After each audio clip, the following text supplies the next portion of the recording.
I was the selfish daughter who didn't visit mom in hospice. So I used her nurse's secret notes to expose how my sister faked her final will. The call came at 2:17 a.m., the kind of hour reserved for bad news and broken hearts. Your mother passed peacefully last night.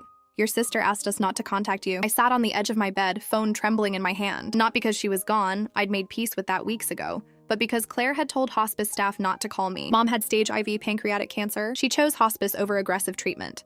I'd begged her to consider clinical trials. We fought. She said, "You don't get to decide how I leave." I said, "Then let me stay until you do."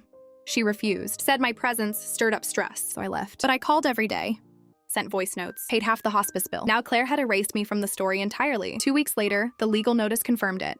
Mom's final will, signed 3 days before her death, left everything to Claire. The house, the savings, even Mom's vintage jewelry collection, which she'd promised me since I was 12. Claire's message was clear. You weren't there, you don't deserve her. I booked a flight to Portland that night, not for closure, for truth. When I arrived at the hospice, Claire was already clearing out Mom's room. "You shouldn't be here," she said coldly. "She didn't want you at the funeral. Why would she want you now?" "I just want her things," I said softly. "Her journal, her letters." Claire hesitated, then shrugged. "Take what you want, but don't touch the safe deposit box key. It's mine." That night, alone in the empty room, I found a small notebook tucked under Mom's pillow, bound in blue cloth, labeled Nurse's Log, Private. Flipping it open, I froze. It wasn't the nurse's log. It was Lena Cho, Mom's private hospice nurse, and my former college roommate, and every entry was about Claire. April 12th, Claire dictated final wishes while Mrs. M was sedated. Patient nonverbal, eyes closed. April 14th, Claire brought lawyer during morphine drip. Patient unable to speak. Witness signature by holding pen. April 15th, patient whispered Elena in sleep. Claire said she doesn't care. My breath caught. The final entry dated April 16th, the day Mom died. She knew. She tried to write Elena on her wrist. Claire wiped it off. I kept this log. If you're reading this, fight. Tucked in the back, a USB drive labeled, "For Elena, if she takes everything." I plugged it in that night. Video footage filled the screen. Claire holding Mom's hand, guiding her to sign a document while she slept. Claire telling the lawyer, she's lucid, just tired. And worst of all, Mom, barely conscious, whispering, "Tell Lena, I'm sorry." She hadn't disowned me. She'd been silenced. And Claire had used her final days to steal her legacy and rewrite our history. I backed up everything. Called Lena, because if Claire thought absence meant surrender, she'd never understood how fiercely a daughter protects her mother's truth. The next morning, I filed to contest the will, but Claire struck back fast. She told the court I'd abandoned Mom during her darkest hour, and even submitted texts where I'd missed calls due to therapy sessions. At the hearing, she played a clip of Mom saying, "Claire is all I have." But what she didn't know, I had the full video, and the truth was in the moment right after. The Multnomah County Courthouse smelled like old paper and quiet grief. I sat alone at the plaintiff's table, wearing a simple gray dress, the same one I'd worn to my last session with a trauma client. Not armor, just presence. Across the aisle, Claire sat flanked by her attorney and a woman in a crisp navy blazer, Dr. Alan Reeves, the hospice medical director. Claire looked polished, composed, the picture of devoted sorrow. She even wore Mom's pearl necklace, the one I'd given her for her 60th birthday. Judge Holloway, a no-nonsense woman with silver-streaked hair, opened the hearing. "Ms. Morales, you claim your mother lacked testamentary capacity when she signed the will. What evidence do you offer?" Claire's lawyer stood first. "Your Honor, not only was the will properly witnessed and notarized, but Dr. Reeves confirmed Mrs. Morales was oriented to person, place, and time during her final week." Then he played his opening move. He projected a clip on the courtroom screen. Mom, pale and thin in her hospice bed, voice faint but clear. "Claire is all I have. Elena chose her life over mine." Gasps rippled through the small gallery. A few of Mom's old book club friends glanced at me with pity. Or worse, judgment. Claire dabbed her eyes. She said that the night before she died. It broke my heart. My hands clenched under the table. I knew that clip. It was from a longer video, one I'd recovered from Lena's hidden camera. But this version? Edited, isolated, weaponized. When it was my turn, I stood slowly. "Your Honor, I request to play the full, unedited footage from April 15th, 2025. Claire's lawyer objected. Hearsay. And potentially manipulated. "Overruled," Judge Holloway said. "Play it." I connected my laptop. The screen filled with the full scene. Same hospice room.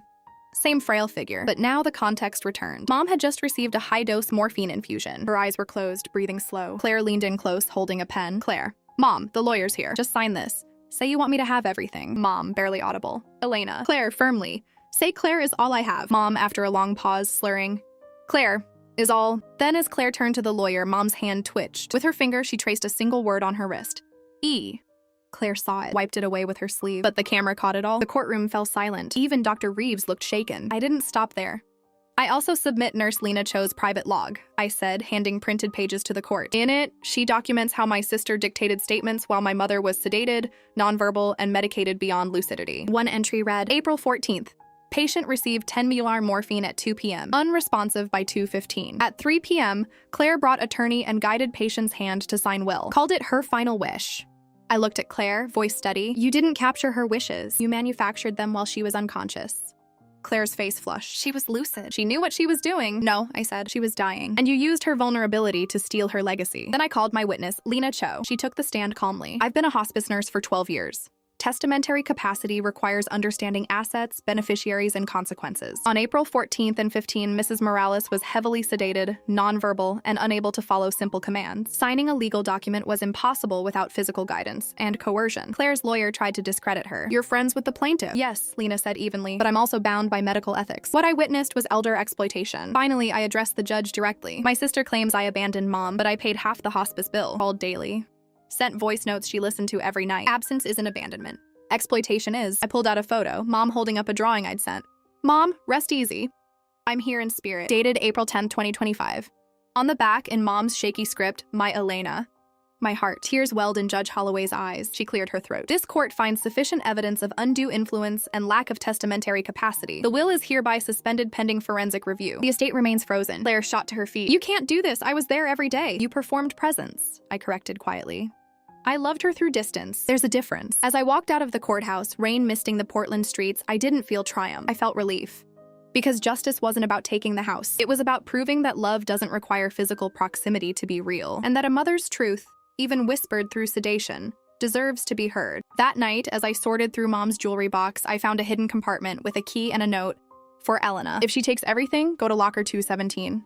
The truth is there. But when I opened the safe deposit box, I didn't find cash or deeds. I found a letter dated the day we fought, and a secret bank account that changed everything. The key was small, silver, engraved with the number 217. I'd found it taped inside Mom's jewelry box beneath a false bottom, alongside a note in her familiar looping script for Elena. If she takes everything, go to locker 217. The truth is there. I went straight to First National Bank the next morning. The safe deposit box clerk recognized me instantly. Mom had added me as an authorized signer years ago. Just in case, she'd said with a wink. Inside locker 217, not cash, not deeds, but 2 items that stopped my breath. First, a sealed envelope labeled, "Read this before you judge me." Second, a printed bank statement from Cascade Credit Union, showing a savings account opened in 2023 under both our names. Balance, $187,000. I sat on the bench outside the bank, hands shaking, and opened the letter. My dearest Elena, if you're reading this, I'm gone, and Claire has taken the house. I'm so sorry. Not for choosing hospice, but for letting her rewrite our story. The day we fought, I was scared. Scared of dying alone. Scared you'd resent me for refusing treatment, so I pushed you away. But every night, I played your voice notes. Every morning, I read your texts. You were never absent. I just needed you to be free. This account is yours. Always was. I sold my vintage jewelry collection quietly last year. Told Claire I donated it. But I wanted you to have something real. Something she couldn't steal. Don't hate her. She's drowning in fear. But don't let her erase us.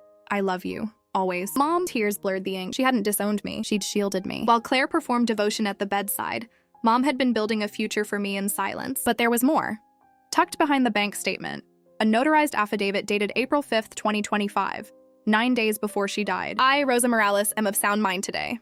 I intend to leave my estate equally to my daughters, Elena and Claire. Any document suggesting otherwise was signed under duress or while I was medicated beyond capacity. My true wish is fairness, not favoritism.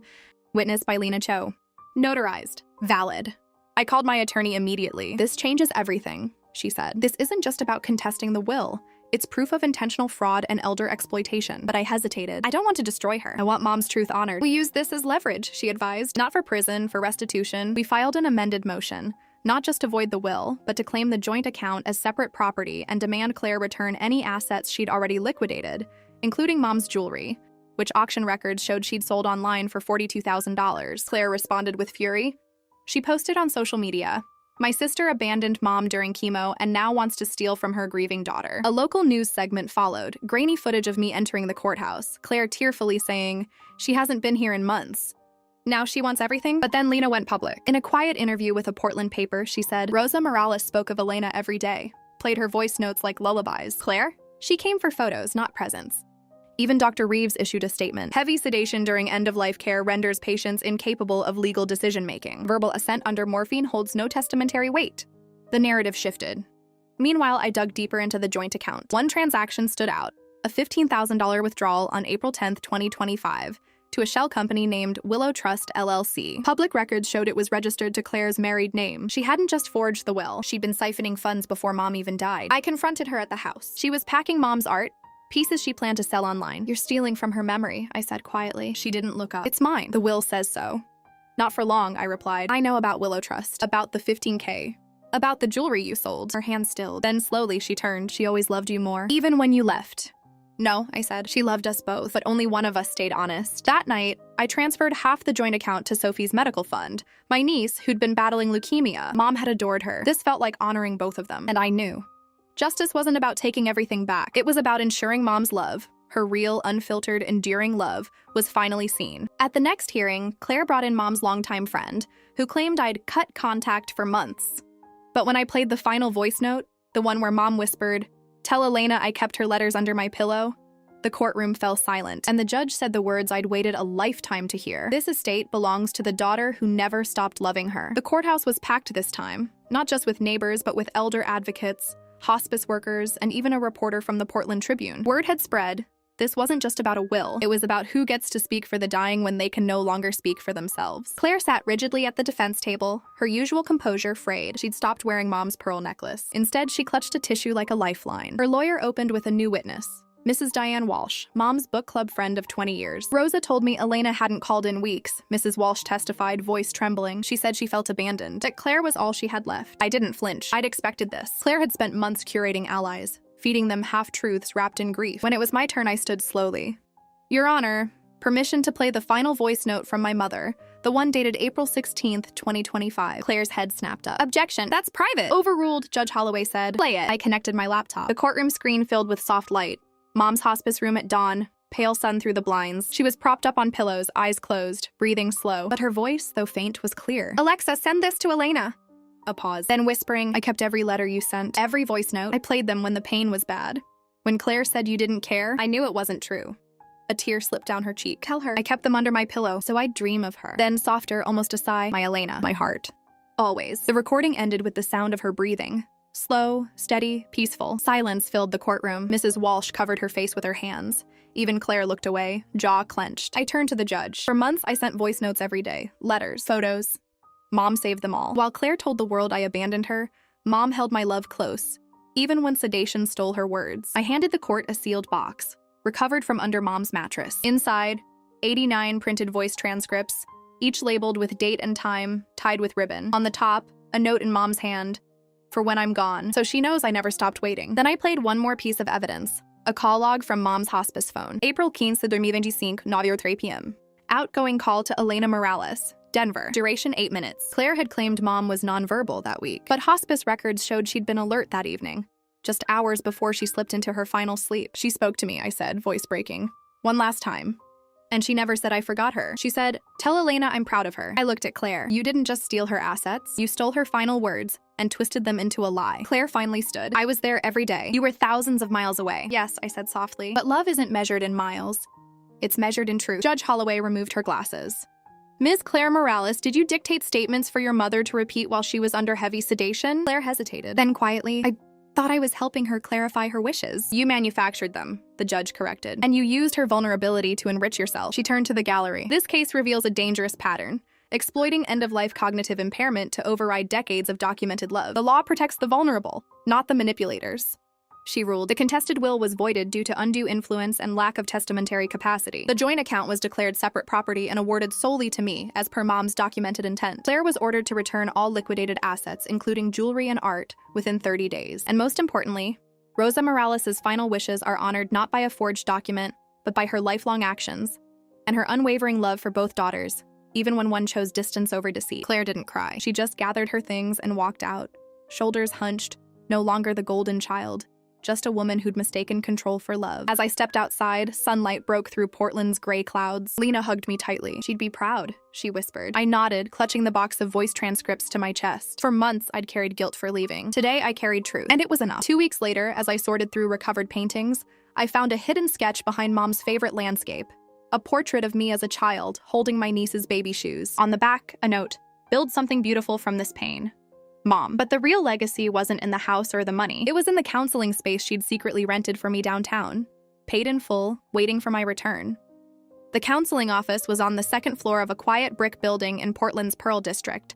Sunlight streaming through tall windows, walls painted a calming sage green, shelves lined with trauma workbooks and soft blankets. Above the door, a brass plaque read, Elena Morales, LCSW, Compassionate Care for Grieving Hearts. I stood in the doorway, breath caught in my throat. Mom had rented it in March, just weeks before she died, paid for 2 years in full. Left the key with the building manager and a note. For my daughter. She'll come home when she's ready. Inside, everything was set up for me. An ergonomic desk, a therapy couch with throw pillows and my favorite indigo, even a small fridge stocked with ginger tea and dark chocolate. My go-to comforts during long client sessions. On the wall hung a framed photo of me and my niece Sophie at the beach, laughing in the waves. On the desk, a single envelope. My dearest Elena, you didn't abandon me. You loved me enough to let me go while you healed others. That's the bravest kind of love. Now build something beautiful. For you. For them. For us. Mom, tears streamed down my face. She hadn't just protected my inheritance, she'd protected my purpose. That afternoon, I called Sophie. Guess what, Bug? I said, voice thick with emotion. Grandma left us a place to heal hearts. Over the next weeks, I began transforming the office, not just into a workspace, but into a sanctuary. I added a quiet corner, with weighted blankets and noise-canceling headphones for clients overwhelmed by grief. Placed a shelf of children's books about loss near the entrance. Even started a sliding scale fund so no one would be turned away for lack of money. But the real shift came when I opened the doors to others like me. A flyer appeared in local clinics. Grief Circle for Estranged Daughters. Free support, no judgment. The first night, 4 women showed up. 2 cut from wills, 1 disowned after setting boundaries, another grieving a mother who chose her sister's performance over her truth. One woman, Maya, whispered, my family says I'm bitter for speaking up. I handed her a tissue. Truth isn't bitterness, it's courage. Word spread. Soon, we hosted weekly circles. A local therapist offered pro bono supervision. A bookstore donated memoirs about family betrayal. Even Lena started volunteering, bringing herbal tea and quiet wisdom. And then Claire came. It was a rainy Tuesday in October. She stood at the door, no makeup, hair pulled back, holding a small package. I didn't know if you'd let me in, she said softly. I stepped aside. This space is for everyone who's loved someone through loss, even if they got it wrong. She walked in slowly, eyes scanning the room. The photos, the books, the shelf of grief journals. You turned pain into something beautiful, she said. I turned mine into control. I didn't respond, just waited. She placed the package on the desk. Inside, Mom's pearl necklace, the recovered art, and a check for $42 as restitution for the jewelry she'd sold. I can't undo what I did, she said, but I'm starting therapy. For the need to be seen. To be enough. I nodded. Mom knew you were enough. She just wished you'd believed it. She lingered by the window, watching rain slide down the glass. I thought if I had everything, I'd finally feel chosen. You were always chosen, I said gently. Just not in the way you wanted. She left without another word. But a week later, a donation appeared in the sliding scale fund. $5,000 anonymous. I knew. That night, I updated my journal. Not for court, not for proof, but for peace. Justice wasn't taking everything back. It was realizing Mom's love was never conditional on proximity. And that the greatest legacy isn't property, it's permission. Permission to leave, to return, to heal, to help others do the same. The next morning, Sophie video called from Denver. Can I come visit soon? I want to sit in Grandma's quiet corner. Yes, Bug, I said, smiling through tears.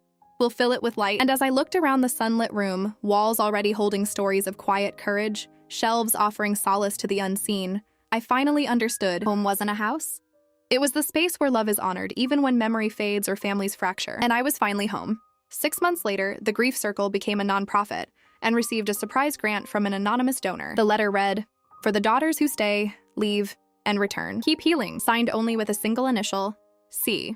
True justice wasn't punishment. It was watching someone choose to give back and knowing you helped them remember their own heart. The nonprofit launch event was held on a soft November evening, golden light spilling through the tall windows of the counseling office. String lights glowed above clusters of women, daughters, sisters, mothers, sipping herbal tea, flipping through grief journals, sharing stories in hushed, knowing tones. A banner above the door read, The Grief Circle, where estranged hearts find home. I stood near the back watching a young woman gently rock a client who'd just learned her mother left everything to a charity she'd never mentioned. The client sobbed into her shoulder, and the young woman whispered, you're not unlovable, you're unseen, and that's not your fault. This was what Mom had wanted. Not a monument to her memory, but a living space where love shone in quiet moments and the pain of its erasure was honored, not dismissed. 6 months ago, I'd walked into this room grieving a stolen inheritance. Today, I stood in a legacy built not on property, but on presence. The surprise came just before sunset. A courier arrived with a thick envelope addressed to the Grief Circle. Inside, a grant letter for $75,000 from an anonymous donor, and a note for the daughters who stay, leave, and return. Keep healing. C.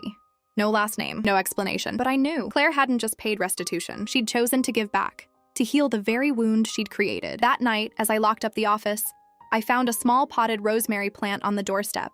Mom's favorite herb, symbol of remembrance. No note, just fragrant leaves nodding in the breeze. The next morning, I received an email from Sophie's oncologist. Her remission was holding strong. She talks about your grief circle constantly, he wrote. Says it helped her forgive Grandma for choosing hospice. I called her immediately. Bug, pack your bags. You're coming home for the holidays. 2 weeks later, Sophie stepped into the office for the first time. Her face lit with wonder as she ran her fingers over the therapy couch, the shelves of books, the mural of forget-me-nots I'd painted along the far wall. Grandma really loved you, didn't she? She whispered, tracing the brass plaque with her name on it. Yes, I said, pulling her close. And she loved you even more. Over the following months, the grief circle grew into something I never imagined. We hosted support groups for adult children of narcissistic parents, workshops on setting boundaries with toxic families, even art therapy nights where women painted their pain onto canvases. Local therapists offered pro bono sessions. A university partnered with us to train counselors in elder betrayal trauma. And every spring, we planted rosemary along the sidewalk. Fragrant, resilient, returning no matter how harsh the winter. One rainy afternoon, I sat at my desk, helping a client process being cut from her father's will after reporting his caregiver's abuse. She asked, "How do you keep going when they rewrite your story?" I thought of Mom's final voice note, of the letters under her pillow, of the office she rented in secret while the world saw her as frail and fading. "You don't fight the lie," I said gently. "You live the truth so boldly it becomes undeniable." As she left, I opened my own journal. The one I'd kept since the day Mom died. On the last page, I wrote, "Justice wasn't winning the money back. It was realizing Mom's love was never conditional on proximity. It was watching Claire choose to give instead of take. It was Sophie's laugh echoing in this room. And it was understanding that the greatest legacy isn't what you inherit, it's what you build from the broken pieces. With love, with truth, with grace." That night, I walked home through the garden path, past the blooming rosemary, past the office glowing with soft light. Inside, quiet conversations drifted out, women finding solace in being seen. I didn't need a mansion. I didn't need revenge. I had what Mom always wanted for me. A place to heal, a purpose to carry, and a legacy built not on ownership but on love that stays, even when families fracture. And that was enough. True justice wasn't voiding the will. It was watching a stranger cry in the circle and whisper, "Someone finally believes me." Because the greatest revenge against betrayal isn't punishment. It's building a sanctuary where no daughter is ever called selfish for loving differently.